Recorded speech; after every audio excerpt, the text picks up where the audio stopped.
Welcome to Discovering the Law. My name is Lucy Rivera. This episode will be dedicated to a very special and important and influential organization in Massachusetts. This episode can also be viewed at www.discoveringthelaw.com. And today we have a very special guest and dear friend, Ms. Gail Jackson. She is the president of the Massachusetts Women Political Caucus. Gail, thank you so much for being here today. You're welcome, Lucy. Thank you for having me. I am extremely proud and impressed of the work that your organization is doing. What is the Massachusetts Women Political Caucus? The Mass Women's Political Caucus is a nonpartisan organization. We were founded in 1971 by a group of very determined, smart women who really wanted to make a difference and to provide opportunities for women to have a voice at the table. And we've now, since that time, we've been working to focus on identifying women who are interested in the political process, whether it's working on your local school boards, city council, mayors, governors, state reps, and senators. And that's what our focus is to help identify, train, and help women get elected to public office. Gail, this is an amazing mission. Mm-hmm. How did it come about in 1971? Well, as you recall, I mean, back during, during those days over 48 years ago, we were also dealing with, the civil rights movement. Mm-hmm. We were dealing with inequalities, with women. As you know, I mean, we have such a significant role in family structure, but yet still we weren't being respected in having a voice. And so a lot of women came together, several, one, Dolores Mitchell, who is still here in Massachusetts today, as one of our founding members, established, the caucus. And so we've been working very hard, and since that time we've helped get hundreds of women elected to office. And we're also part of a national organization, which also is celebrating its 48th year anniversary this year. Why is it important to have an organization with this mission? Mm-hmm. Well, I think it's important because women, we deserve to have a seat at the table. We are the ones who, we're the primary caretakers in our family, caregivers. We're the ones who have the children. We're the ones who are dealing with aging parents. We are the ones who are really making a lot of things happen. But yet still, when it comes to certain decisions that are made in government that impact women's lives, like reproductive rights, our right for birth control, and so many other issues, pay equity issues. Women are very rarely the ones who are sitting at the table making the decisions about what's best for us. And so that's why we need to have more women, in the chambers, sitting around the corporate boards, having a voice, and really representing what's best for women and our communities and families. Gail, tell us about the work of the Political Caucus, the Women's Political Caucus. Okay, we do a a lot of great things. In addition to, identifying women and helping them get elected, we also host a series of programs, educational programs. We provide training programs. We train women on how to run for office and mount a campaign and what's needed. We provide them with guidance, mentorship. We also have a young professionals program, which we're very excited about. We have over 300 women or more, actually, who are members of our young professionals group, and we believe that it's critically important to engage women at a very young age. And so that's what we do through a series of events that we host throughout the city, where we bring in leaders, women who are already in public office, to talk with them about their work, about their role, and how they can become involved as well. And then if you wanted to learn more about how what we do once a person becomes elected, I'm more than happy to share that with you as well. So let's talk about that, Gail. Tell us about how does one start the process and once the caucus is there? Okay, all right, great. That's an excellent question. Well, a lot of the women, for example, they used to say, well, they have always said that it takes about at least 7 times for a woman to be asked to run for political office. And if it was a guy, typically, he could be sitting around with a bunch of his buddies and decide, you know what, I'm going to run for that seat. And he's on the phone the next day and has made some calls to some friends and already has already started his war chest, to help him mount his campaign. And with women, it's not that easy because we have a lot of things to take into consideration. We have families that we have to consider. It's the money. We can raise money for other people, but we hate to ask for money for ourselves. And so there's a whole process there. So it's a learning process. And once you decide that this is something that you're going to do, that's where we can help you. We also partner with other organizations like Emerge, that also puts on a very comprehensive training program. But once they're involved with the caucus, and once they decide they're going to run, and they have to collect signatures. There are prerequisites that each candidate has to do, and there's a certain number of signatures that you have to receive, from your community in order for you to qualify. Once you've received your signatures, you've filed your signatures, then you submit to the Mass Women's Political Caucus and a request for endorsement, and that means that you have to complete an application process. And once you've completed that application process, then we have an entire vetting system that we go through in our office. And once that happens, then this is all also we're working very collaboratively with our PAC, our Political Action Committee. Well, take us step by step. For instance, I know that there is a difference. There is, as you mentioned, the board, the Massachusetts Women Political Caucus, and the PAC. Right. Tell us about the differences. Okay. The board of directors is we basically we're the overseers. We're the ones who help set policies as it relates to the issues and programs. We're the ones who revise our bylaws. We are we speak on behalf of the overall organization.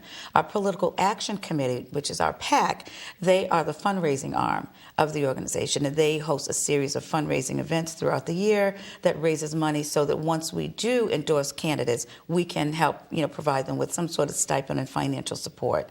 And then the PAC, through the PAC, we also have co-chairs, and we have a PAC board, which is also a group of women who help do the interviews of candidates once they have once we feel that they would make a strong candidate, and we have agreed to bring them in and interview them. And then it's through our PAC that they are interviewed, and then through the PAC we also make the selection of which candidates we're going to recommend for endorsement. What can a candidate expect at the endorsement process?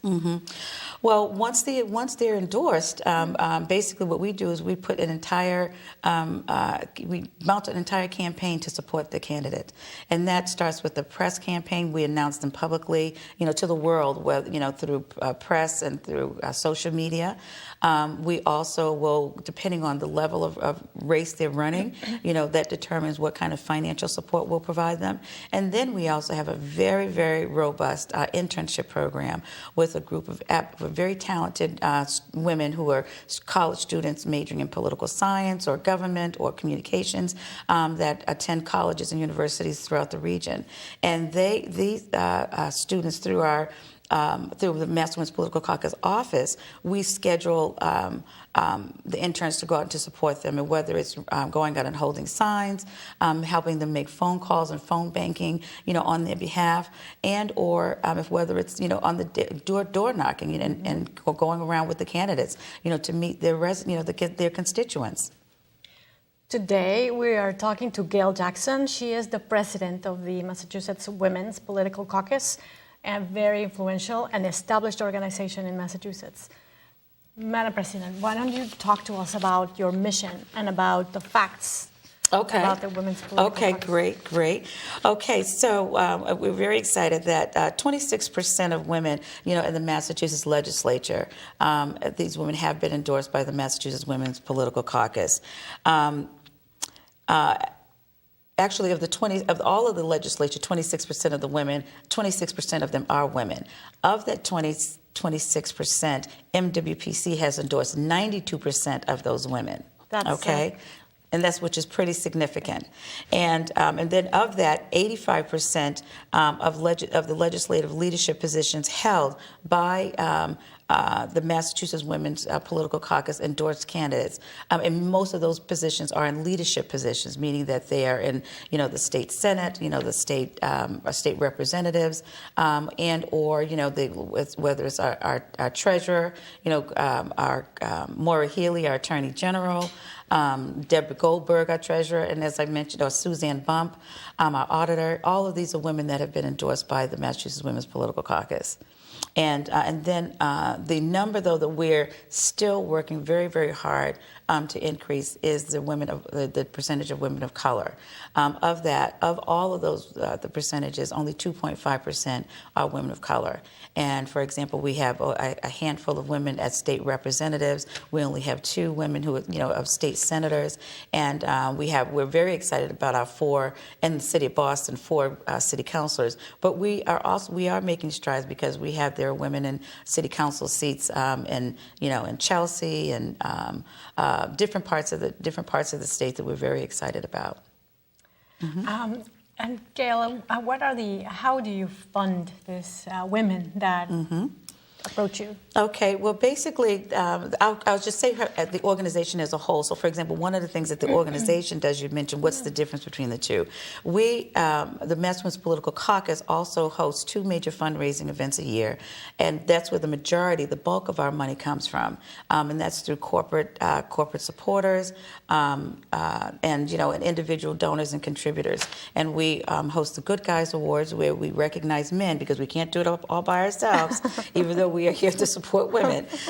We celebrate and thank men who are in leadership positions who really work hard to advance the professional development of women, and also who support women who are in political office. And then we also host what's called the Abigail Adams Awards, and in fact, that's coming up on November 16th. And so I'm so glad that you asked about that. And so the Abigail Adams Awards, which was named after Abigail Adams, who's the wife of the 3rd president of the United States, also from Massachusetts here in Quincy. We recognize women. We celebrate leading women for the work that they do. Many of them are in leadership positions politically, from the corporate world, and also who are leaders of nonprofit organizations, academicians, the full spectrum. Mm-hmm. So once women approach you, it becomes like a partnership. Mm-hmm. Tell us about that relationship and exactly. Well, what we do, women once you're endorsed by the Mass Women's Political Caucus, it's almost like a club. Okay, you're very special to us. I mean, anytime you need the organization, any of our support, our staff is there. We have an executive director, and we also have an associate director. And anytime they need support, they can call on us. We also call on them to come out and to speak. To support our programs. Mm-hmm. We work with our corporate partners, Blue Cross Blue Shield, partners. Mm-hmm. We work with a variety of different corporates. Yes, who we through them, we offer training programs and educational programs like a Commonwealth Commentary. So that's how we also stay engaged and connected with the women. And now, as president of the board, do you see a difference or an increase or spike in women running from last year, for instance, mm-hmm. as opposed to this year? And yes. What about women of color versus other demographics? Okay, Lucy, that's an excellent question because we're also very, very excited about that. This year, we've had an unprecedented number of women who are running for office. We have, throughout Massachusetts, we've endorsed 38 women, and these are women who are ranging from, the Berkshires, to Western Massachusetts, to the Cape Cod and Islands, and throughout, the greater Boston area. And so of those women, 47% of the women are women of color. And that's something that we're very excited about. And that's also part of our mission. We want to make sure that we're connecting with all women. And one of the things that you're aware of, because in speaking of, which I didn't mention, that you are the treasurer of our PAC, and so we're very excited about that. I mean, you're doing a fabulous job for us, and we're really excited. But you're in this new position, and but one of the things that we are also very excited about is that we are really making a difference and reaching out, across the aisles. We want to make sure that our organization, as a nonpartisan, we support women who are, if you're a Democrat, if you're a Republican, if you're independent, if you're, lesbian. We want to make sure that we are supporting you and representing you. And so, and also we want to make sure that we're reaching out and supporting women in every corner of the Commonwealth. And as such, I'm very excited that we have launched a committee in the Berkshires. So, and out of the Berkshires group, we've had like 8 women who we've endorsed this year. We are in communication right now with women from the Berkshires, from the Merrimack Valley area, and from the Cape Cod and Islands.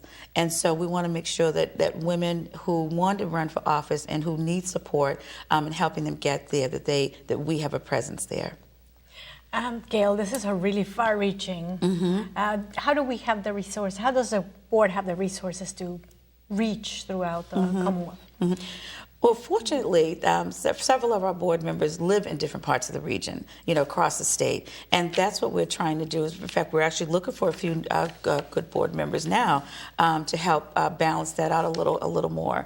But that's one we want to make sure that even our board is reflective of, our commitment to women, representing different parts of the state, women representing different parties, women representing different ethnicities. So that's how we're able to make that connection. And what would you say about the candidates this year? What would you say to them as a president of the political caucus? Well, we're here for them, and what I want to say to all of the women who are running, we wish you well.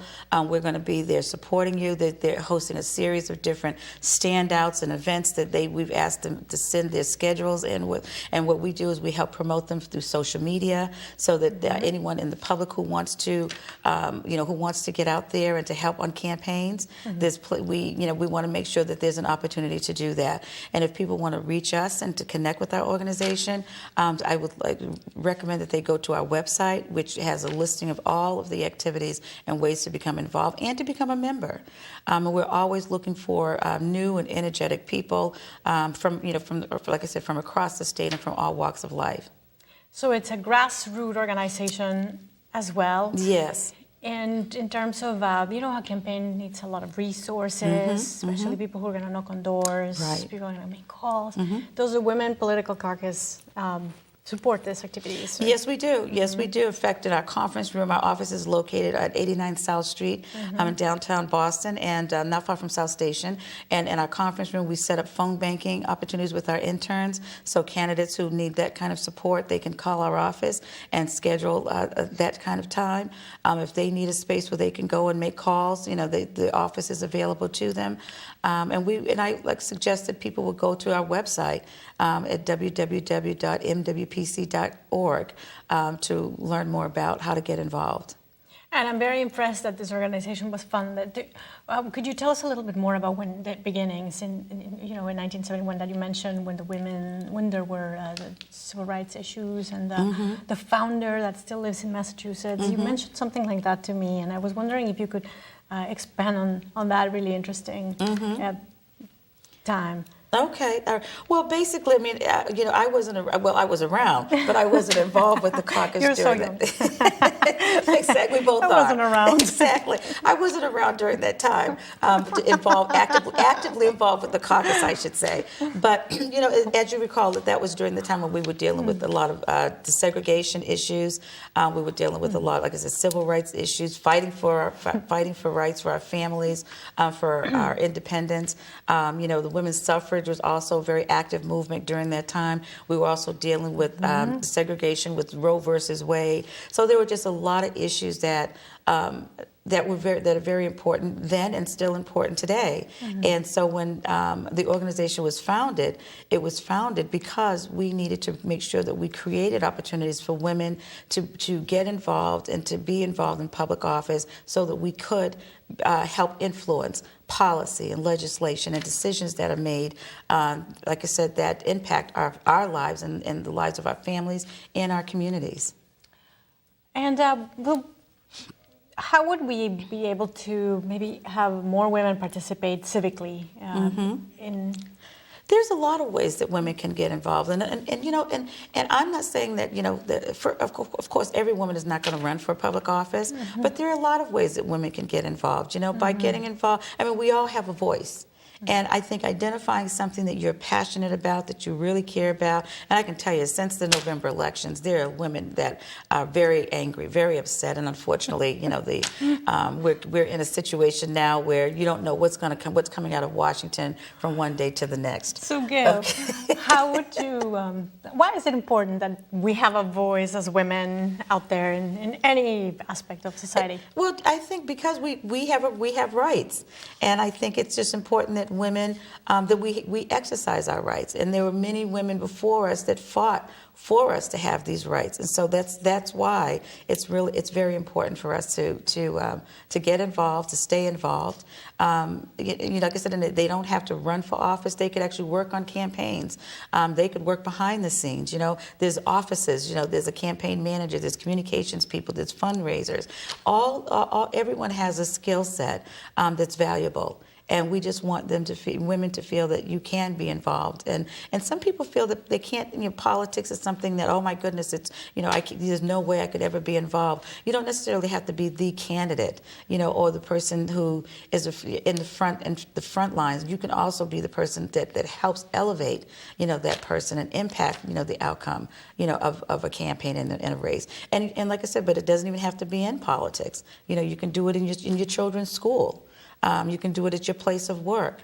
The important thing is that women exercise their voice and exercise their options, and I think do a better job at collaborating, but using the power of the word, even to help educate our brothers, the men, about the issues that are important to us, so that they have more sensitivity when it comes to addressing issues that impact women and families. What are some of the events that you would like to see the caucus get more involved in? Mm-hmm. Well, as I said, as I mentioned, that we're a national organization, and so I would like for us to see us get involved in doing more collaborative projects, which we do already. For example, we were recently involved, in a project, working on a project with the Center for Women and Politics over at UMass Boston. We have a very strong partnership with Ann Bookman and Denise over there. We also have a very strong relationship with the Latina Circle, the women with Betty Francisco and Anita over there at Romas. So I've participated in their most recent conference, and they great friends. Exactly, they're fabulous women, and they participated in our programs.